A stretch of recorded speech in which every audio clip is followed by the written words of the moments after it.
네, 하나님께서 우리에게 오늘 허락하신 말씀은 히브리서 11장 23절에서 31절까지입니다. 히브리서 11장 23절에서 31절까지 신약성경 365면입니다. 히브리서 11장 23절에서 31절까지입니다. 네, 히브리서 11장 23절에서 31절까지 네, 우리 합독 같은 교독으로 함께 고백하겠습니다.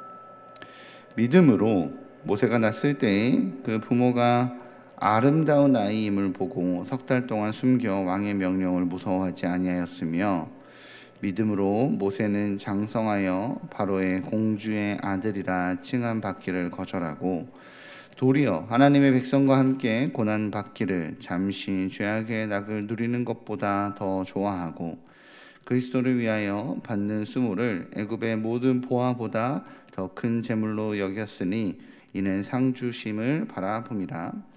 믿음으로 애굽을 떠나 왕의 노함을 무서워하지 아니하고 곧 보이지 아니하는 자를 보는 것 같이 하여 참았으며, 믿음으로 유월절과 피 뿌리는 예식을 정하였으니 이는 장차를 멸하는 자로 그들을 건드리지 않게 하려 한 것이며, 믿음으로 그들은 홍해를 육지같이 건넜으나 애굽 사람들은 이것을 시험하다가 빠져 죽었으며, 믿음으로 7일 동안 여리고를 도니 성이 무너졌으며. 같이 읽겠습니다. 믿음으로 기생 라합은 정탐꾼을 평안히 영접하였으므로 순종하지 아니한 자와 함께 멸망하지 아니하였도다. 아멘. 하나님께서 이 말씀으로 우리에게 은혜 주실 줄 믿습니다. 아멘. 어제도 제가 설교였고 오늘도 제가 설교죠. 어제 설교 기억하시나요? 라고 물으면 서로 당황스럽겠죠. 그죠?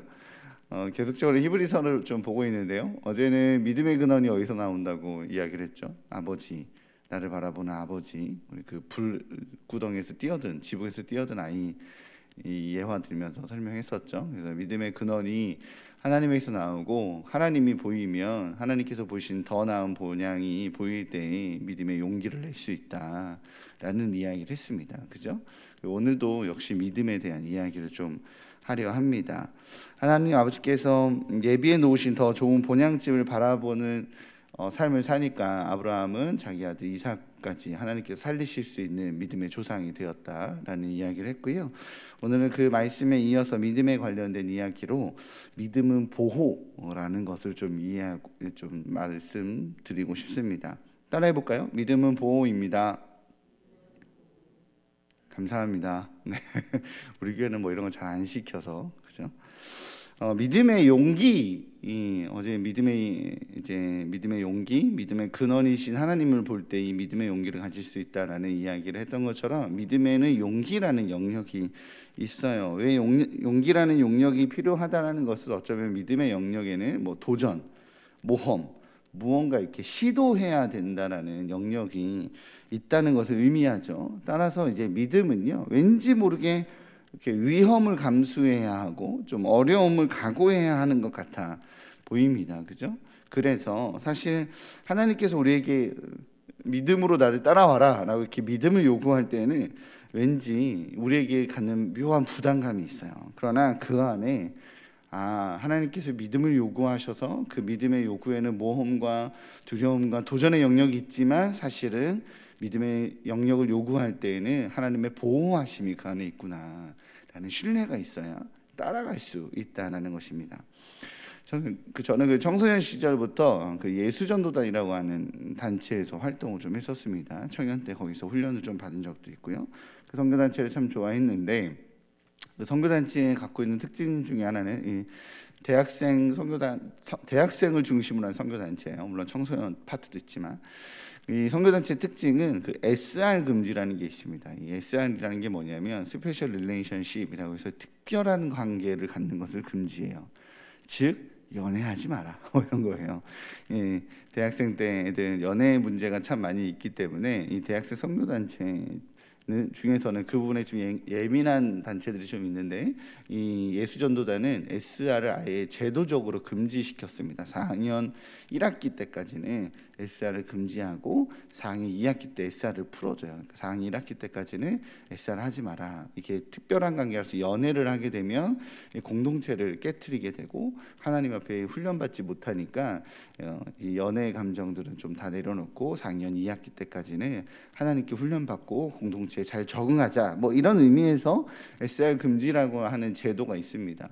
저는 이 SR 금지라고 하는 제도를 그렇게 찬성하지는 않아요. 왜냐하면 이게 좀 율법적으로 모두에게 딱 적용시키긴 좀 어렵지 않을까.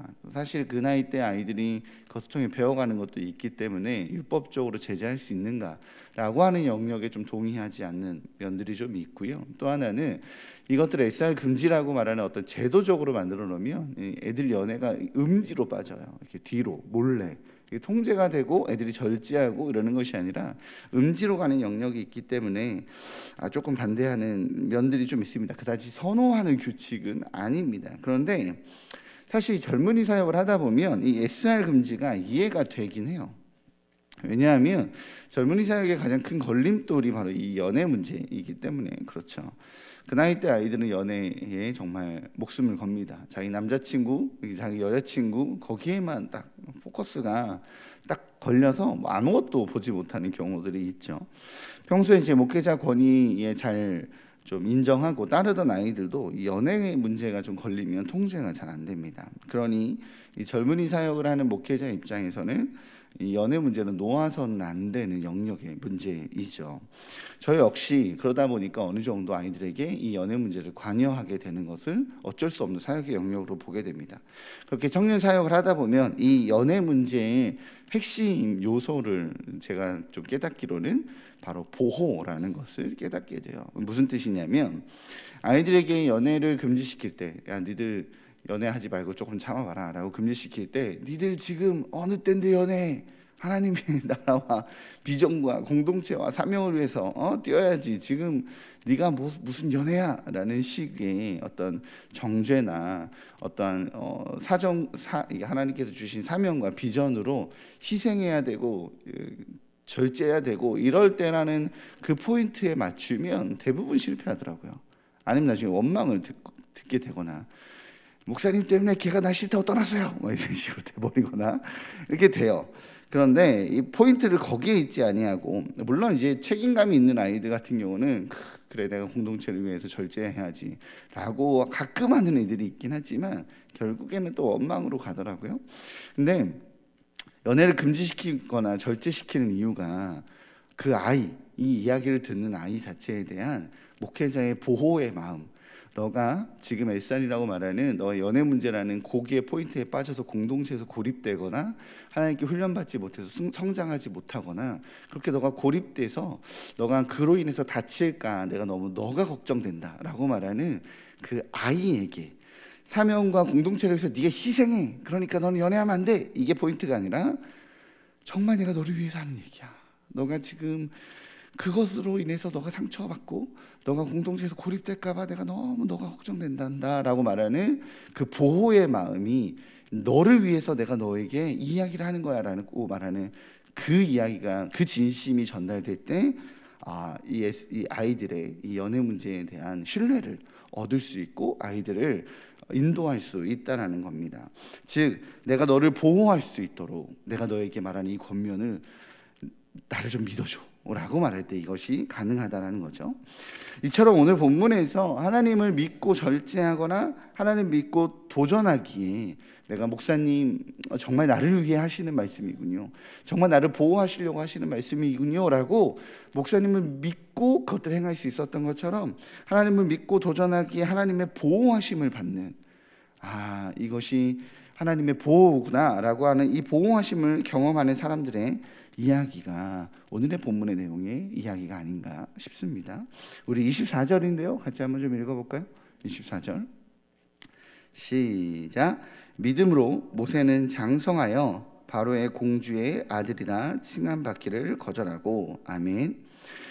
모세는 애굽의 노예인 히브리인으로 태어났습니다. 그가 어떻게 태어났든 관계없이 그가 눈 떠서 성장해 보니 어느 날 금수저이라는 걸 알게 됐죠. 네, 내가 애굽의 왕자구나. 물론 서자거나 그 직분이 좀 불안정했지만 어쨌든 성장해 보니 애굽의 왕자였어요. 물론 그러나 네. 왕자로서 그가 있었는데 당시 최강국, 애굽이라고 말하는 최강국의 왕자라고 있었는데 오늘 성경은 그가 장성해서 이제 이 애굽의 권력자로 있기를 거절했다라고 말합니다. 그리고 오늘 그것을 믿음이라고 말해요.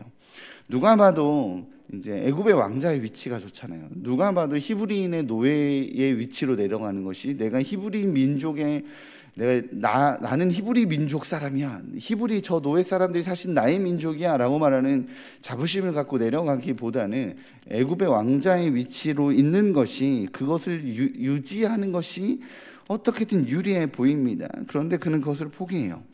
물론 이스라엘 백성들을 노예에서 해방시키고 이 가나안이라는 약속의 땅으로 안내하신 하나님의 그 거대한 비전과 그 소명과 그 하나님의 인도하심이 이 애굽의 왕자라는 자리를 포기하게 만들었을 수도 있습니다. 하나님의 비전이 그의 심장을 뛰게 했을 수도 있어요. 그러한 사명으로 모세는 부름을 받았고 모세도 거기에 반응했을 거라고 생각합니다. 그러나 성경은 하나님께서 하나님의 뜻을 이루기 위해서 모세를 그 도구로만 사용한 것이 아니라는 것을 밝히고 있는 거예요.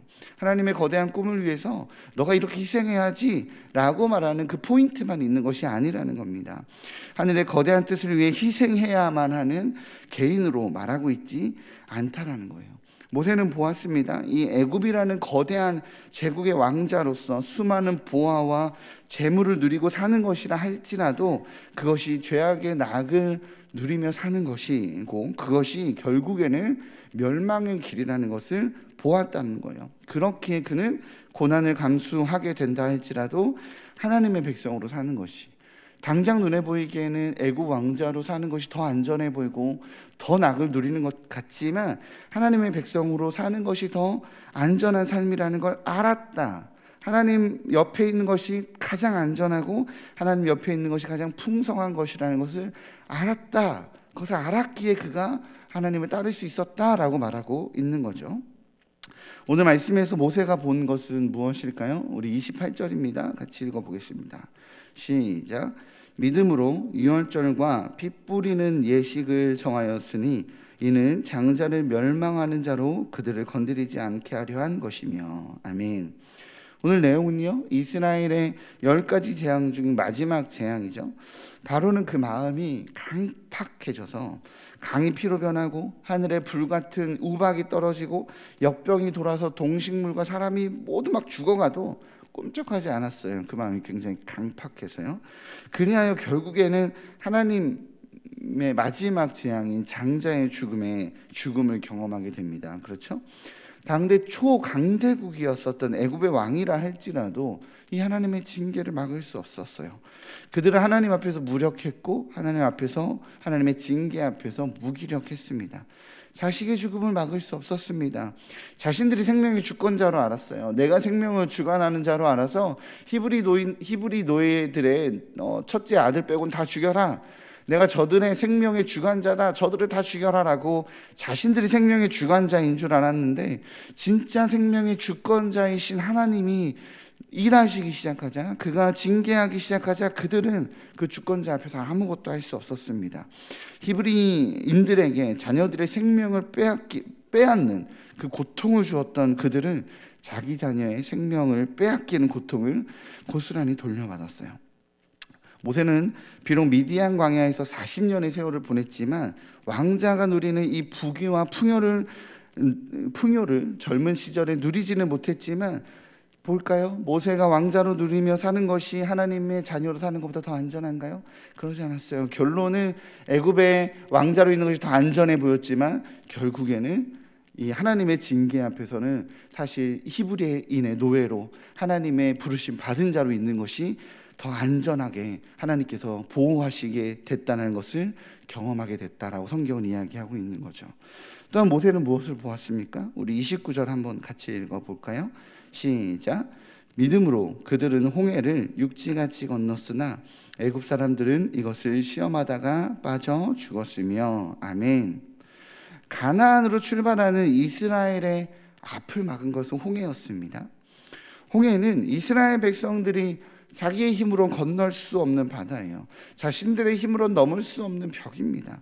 이스라엘 백성들은요, 출애굽하는 애굽을 떠나는 피난민이에요. 그들은 잘 조직된 군대 같은 그런 멤버들이어서 원하면 배도 뚝딱뚝딱 만들고 원하면 다리도 뚝딱뚝딱 만들고 그런 사람들이 아니었습니다. 그들은 자신의 터전을 떠나면서 소 들고 소 끌고 소를 들지 못하죠. 그죠? 소 끌고 염소 끌고 닭 들고, 그죠? 그 머리에 짐 나르나 이렇게 바리바리 싸들고 그렇게 나온 사람들이었습니다. 그들의 어깨에는 이불짐이 있었고 수레가 있었으며 그들의 두 손에는 이제 아장아장 걷는 어린아이가 있었습니다. 그런 그들에게 홍해는요, 건널 수 없는 죽음의 강이었습니다. 그러나 그런 이스라엘 백성들을 쫓는 이 잘 훈련된 조직되어 있는 이 초강대국 애굽의 군인들은 어땠어요? 말과 창과 갑옷과 전차를 이끌고 뒤쫓았습니다. 그들은 잘 훈련된 군인이었고 그들의 손에는 짐이 아닌 무기가 있었습니다. 그들의 지휘관이 누구였다고요? 애굽의 왕이었다고요. 이 모세가 포기한 자리, 바로 그 애굽의 왕의 자리였습니다. 누가 봐도 애굽 왕이 피난민 이 무리의 대장보다도 애굽 왕이 더 안전해 보여요. 누가 봐도 이 피난민 히브리 노예의 지도자가 애굽의 왕보다는 훨씬 위험해 보입니다. 그러나 결과는 어떻게 됐죠? 결과는 당연히 결과는 믿음으로 모세와 히브리인들은 홍해를 육지같이 안전하게 건넜으나 애굽 사람들, 이 애굽의 군대들은 모두 빠져 죽었습니다. 누가 봐도 애굽의 왕이 안전해 보이는데 결과는 피난민의 우두머리가 더 안전한 것이었다는 것입니다. 모세가 행한 믿음의 행위는 모세에게 위험을 가져다 준 것이 아니라 주님, 내가 애굽의 왕자로 있는 것을 포기하고 주님께서 부르신 비전의 자리로 가겠습니다 라고 말하는 이 모세의 믿음의 행위는 모세에게 당장 눈앞에서는 위험을 감수해야 되고 모험을 감수해야 되는 것 같아 보이지만 결국에는 모세에게 보호를 가져다 준 것이라는 겁니다. 오늘 본문은요, 그 사실을 말하고 있어요. 주의 품이 가장 안전하다고. 그런데 목사님, 그건 모세니까요. 모세는 믿음의 엄청난 조상이잖아요. 그는 하나님께 부름받은 대단한 지도자고 하나님께서 그를 특별히 보호하니까 그러신 거 아닙니까? 그러니까 그가 누릴 수 있는 거 아니겠어요? 성경에 나오는 이 대단한 믿음의 조상들과 우리들, 이런 평범한 그냥 하루하루 살아가는 우리들과 어떻게 같을 수 있겠습니까? 우리는 평범합니다.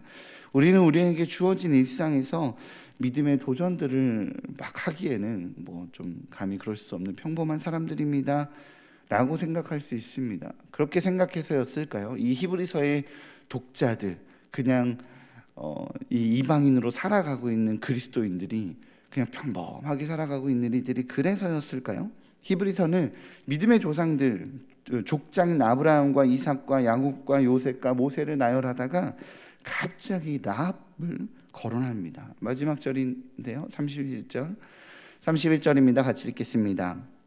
시작. 믿음으로 기생 라합은 정탐꾼을 평안히 영접하였으므로 순종하지 아니한 자와 함께 멸망하지 아니하였도다. 아멘. 기생 라합은 믿음의 조상이라고 칭함을 받을 만한 히브리인의 지도자가 아닙니다. 그죠? 아니, 기생 라합은 아예 히브리인이 아니었죠. 그렇다고 이방인치고 좀 훌륭한 사람이었나요? 거룩한 수도승이라든가 아니면 대단한 깨달음을 가지고 있는 학자라든가 구도자였나요? 진리를 쫓고 있었던 사람인가요? 아닙니다. 그는 세상의 이치도 모르고 거룩의 이치도 모르는 기생이었습니다.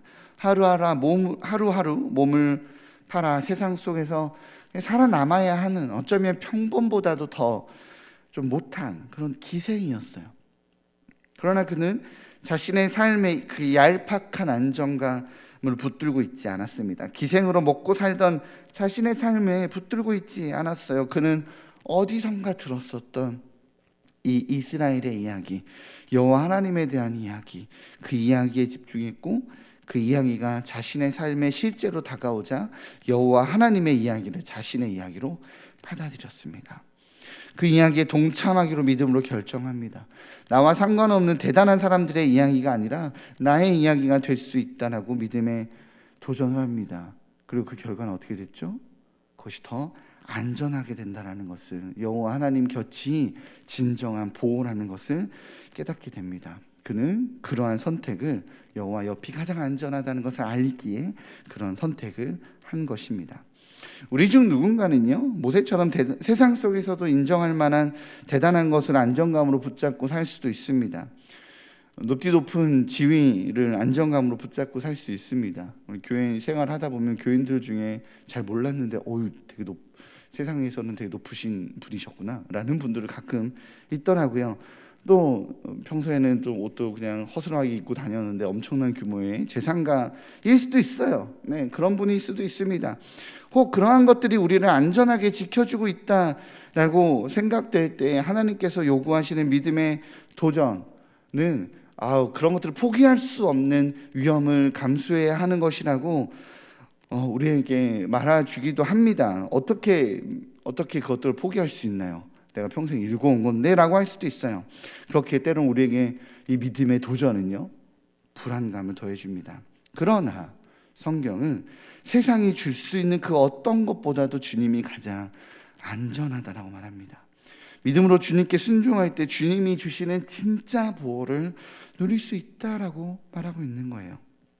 그리고 우리 때론 세상도 조롱할 만한 그 작은 것을 붙잡고 놓지 못할 때도 있습니다. 그리고 거기에 안정감을 가질 때도 있죠. 그 알바가 뭐라고, 그 연금이 뭐라고, 자식이 주는 그 용돈이 뭐라고, 거기에 묶여서 믿음의 선택을 하지 못할 때도 있다는 거예요. 그게 뭐라고, 이것도 포기하라고 하십니까? 라고 하나님께 오히려 따지죠. 하나님께 변명하죠. 그러나 다시 말씀드립니다. 주님 품이 가장 안전합니다. 주님 요구가 가장 안전합니다. 주님의 인도하심이 가장 안전합니다. 당장에는 믿음의 도전 같고, 당장에는 믿음의 모험 같고, 당장에는 불안정함 속에 뛰어드는 것 같지만, 그러나 결국에 돌아봤더니 다 은혜였더라. 하나님께 순종했더니 그것이 맞았구나 라고 고백하게 되는 바로 그 믿음의 도전이 하나님의 보호라는 겁니다. 매일의 선택의 기로 속에서 대단한 철학적 가치를 가지고 있지 못해도 괜찮습니다. 매일의 선택의 기로 속에서 하나님께서 보여주신 엄청난 비전과 소명으로 그 선택을 하지 못하는 연약한 나를 발견할 수 있어도 좋습니다. 나 하나 안전하자고, 나 하나 잘 되어 보자라고 하는 그 얄팍한 마음의 결정일지도 모르겠습니다. 그러한 결정이라 할지라도 그것이 하나님의 요구라면, 하나님을 신뢰하여 믿음으로 결정한 것이라면 기쁨으로 따라가시기 바랍니다. 그 믿음의 결정 아래 주님의 보호하심과 주님의 돌보심을 발견한다면 그저 순종하시기 바랍니다. 대단한 꿈과 대단한 포부를 가지고 있는 엄청 대단한 사람이 아니어도 괜찮다는 것입니다. 그저 하나님의 보호하심을 믿고 따라갈 때 아브라함을 통한 메시아의 계획, 이삭을 통한 대적의 문을 무너뜨리는 그 하나님의 선택, 모세를 통한 유대 민족의 창설이라는 그 거대하고 원대한 꿈은 하나님이 이루실 일이고, 나는 그 일을 이뤄내기 위해서 가는 것이 아니라 그저 하나님의 요구를 오늘 하루 주님을 신뢰함으로 순종하며 따라가면 그 역사를 이끄시는 분은 하나님이시기 때문에 그렇습니다. 우리는 그저 하나님을 믿고 따라가면 됩니다. 하나님의 인도하심과 하나님의 보호하심을 믿고 그저 주님 요구하는 대로 따라가면 됩니다. 믿음은 하나님의 보호하심입니다라고 고백하며 그저 오늘 하루를 주님의 요구대로 살아가시면 됩니다. 이처럼 주님의 보호하심을 신뢰하기에 오늘도 믿음의 선택을 하시는 주의 날개 그늘 아래 거하시는 우리 일산 충신의 귀한 성도님들 되시기를 주님의 이름으로 축복합니다.